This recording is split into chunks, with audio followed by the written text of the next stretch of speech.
আসসালামু আলাইকুম রহমতুল্লাহি ওবরাকাতু। আপনারা যারা আমাদের শুনছেন আশা করি সবাই ভালো আছেন। যে সমস্ত মাদ্রাসা প্রধানগণ আপনাদের কাছে এনটিআরসি এর পক্ষ থেকে ই রেজিস্ট্রেশন নোটিশ দেওয়া হয়েছে, 5ই নভেম্বরের মধ্যে অবশ্যই আপনারা ই রেজিস্ট্রেশন করবেন এবং ই রেজিস্ট্রেশনের মাধ্যমে আপনারা আপনাদের প্রতিষ্ঠানের শূন্য পদের বিস্তারিত ডিমান্ড আপনারা উপস্থাপন করবেন।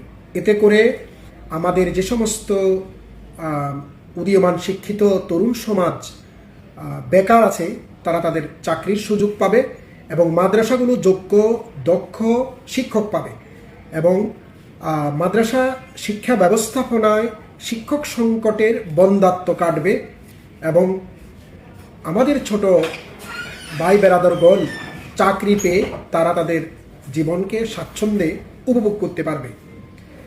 যে সমস্ত প্রতিষ্ঠান প্রধানগণ আপনারা মনে করেন যে আপনাদের সন্তানরা এখনও কামিল পাশ করেনি বা মাস্টার্স পাশ করেনি অথবা এখনও নিবন্ধনে পাশ করেনি, তাদের জন্য আপনারা এই সমস্ত পদবিগুলো আপনারা শূন্য রাখবেন, দিবেন না।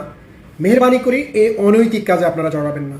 তার কারণ শিক্ষা মন্ত্রণালয় বিশেষ করে technical and Madrasa education ministry গভীরভাবে এই সমস্ত বিষয়াবলী এখন পর্যবেক্ষণ করবে এবং মাদ্রাসা শিক্ষা অধিদপ্তর এবং এনটিআরসিএ কর্তৃপক্ষ এনটিআরসিএ তারা যদি এই ধরনের কোনো আইনের ব্যত্যয় পায় যে ই রিকুইজিশন আপনারা যদি না দেন, ই রেজিস্ট্রেশনের মাধ্যমে শিক্ষক ঘাটতি বা শূন্য পদের তথ্য যদি সঠিকভাবে না দেন, তাহলে এই অনৈতিক কাজের জন্য সংশ্লিষ্ট শিক্ষা প্রতিষ্ঠান প্রধান, আপনি সুপার হন বা প্রিন্সিপাল হন, আপনাকে কিন্তু জবাবদিহিতার আওতায় আনা হবে।